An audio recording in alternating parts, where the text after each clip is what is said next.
Bueno, está ya diferente pregunta, por ejemplo, si nos papel de CPI, o vivía estaba llamando si puntranos kiko CPI ta el luna aquí para hacer indexación de salario, etcétera. Nos está ya pregunta tocante de investigación que nos están andando. Arbeidskrachtenonderzoek, investigação de força laboral, está agora aqui andando também, trouwens.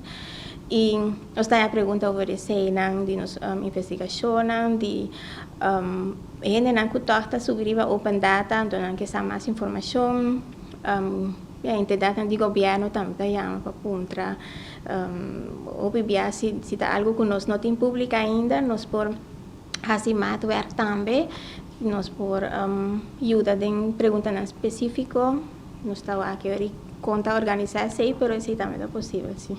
Bom, mais informação tocante de CPI e tudo nós estadísticas também nós temos open data.cbs.nl e na televidente por de categoria de consumo também riba qua CPI está basada e cambio para ano e cambio para quartal de preço.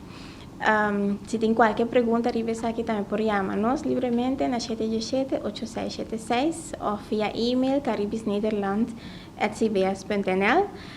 Nós temos para contestar qualquer dúvida, qualquer pergunta.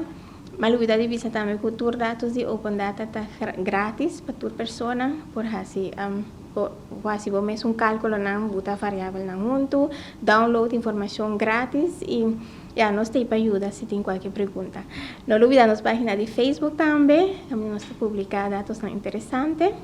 E me quero chamar danke na televidente, todo pueblo de Bonaire eigenlijk para ter interesse em dados que é importante.